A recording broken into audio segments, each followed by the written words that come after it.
Hi everyone, welcome to GSS Perceptions of Outsourcing, the BPO edition. My name is Debbie Bissoon, and today we have a very exciting discussion to be had with Mr. Anand Biradar. He is the SVP and Head of Latin America and the Caribbean, HGS Healthcare. Welcome Anand, how are you?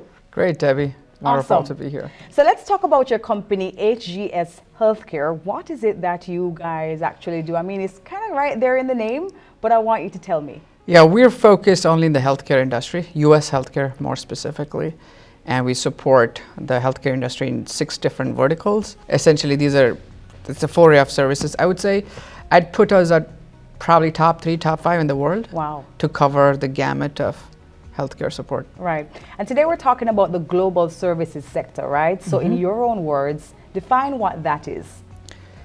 It's, again, as you say, it's in the name, right? You have a client or a business and who has a customer or a member, which is called as a market, right? There is a client, there is a market to be serviced.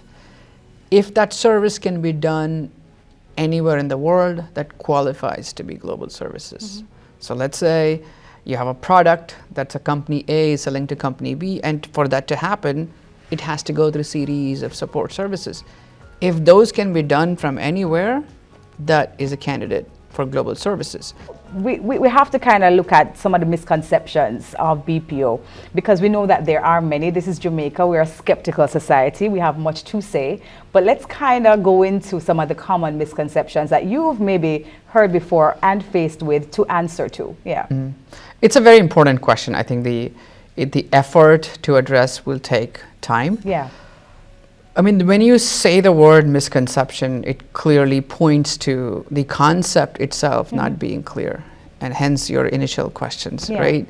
So the concept of BPO, I think the education has to happen some more.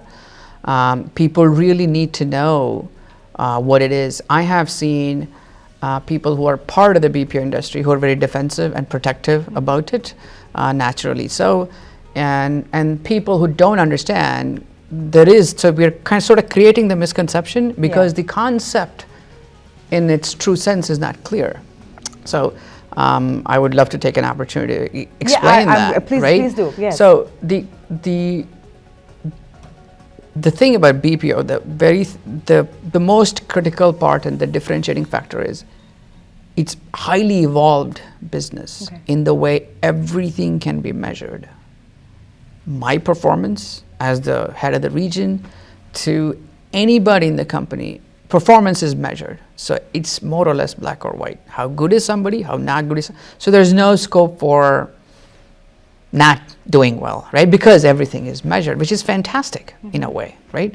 Second, in Jamaica specifically, majority of the exposure is interaction. Interaction is basically you're talking to somebody who's a customer of your client, right? It could be healthcare, it could be telecom, it could be banking, it could be a product, right?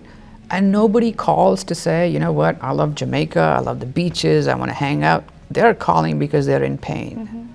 They're calling because they have a problem.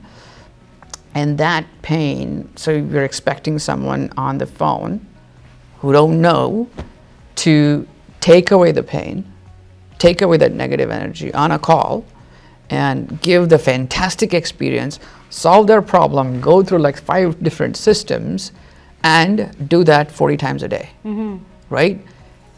The nature itself is consuming. It's like doctors and nurses, right?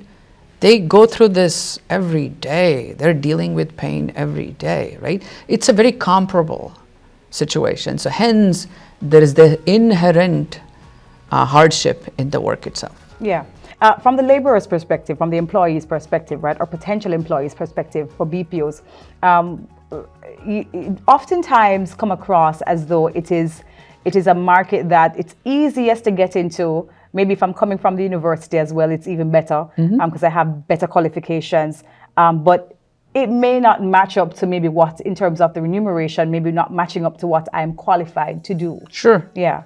How do we address that? It's a reality. Yeah. Right? And why is it so?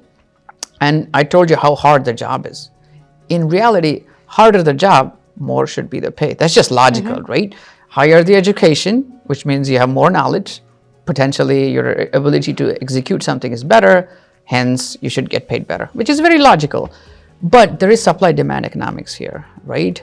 This job that you can do, when many can do, clearly what a value a job creates and how much a job gets paid is a matter of supply and demand. If there are 100 more like me, obviously there will be more supply and less demand. That is a critical factor, which influences, right? And in terms of whether it's a college grad or a high school who can get into the job, because everything is so clear, measured, constant innovation, that's the life in the BPO sector, GSS sector, there's immense investment in the training.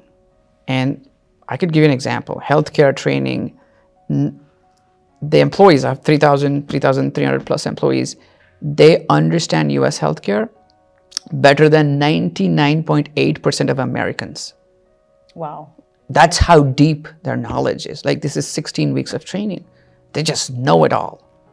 Absolutely know it all. And that is the training, but the IQ levels is there, right? We put a lot more time in the soft skill. That's a little bit of heavy lifting. It's not easy. Communication is very strong. Understanding is people can comprehend. And the best part, what I loved is people here question. They just don't do it because you're told to do, right? They're like, why can't we do it in a smarter way? Which is phenomenal, right? Yeah. Which is you're pushing naturally in the direction of a better path, a smarter path. So these play a very important role. And tying it back to, I think, it is always edging up, the remuneration and compensation. It could, and the skills you learn in BPO is highly transferable. All right, so as we wrap up, I want you to tell me your ideal vision for the BPO sector, but also for BPOs offering healthcare along with BPO. So my vision is that majority genuinely understand what it is, and the growth opportunities it can give to people, and doing good to people, doing good. In the heart, BPO is about solving somebody's pain, solving somebody's problem, right? That's really the genesis of the industry. So in aligning with the vision, if more people can see the truth of what it is and admire and appreciate what it brings to the table, and all these should be measurable in numbers. It's not just about somebody telling a fancy story. It should be measurable, it should be real, it should be questionable. I like that people question. I like that people question everything. Say, vision, to sum up, will be that there is higher degree of clarity to the truth. And then the growth. The growth is, there's massive growth opportunity for Jamaica. Yeah. Thank you so much, Anand, for your time, and thanks for offering us such great insight. I hope you guys have learned a lot. And if you do want more information about the global services sector, you can go onto the website at www.gssjamaica.com. That's www.gssjamaica.com, and follow them on social media at GSS Jamaica. Until next time, stay safe. Thank you.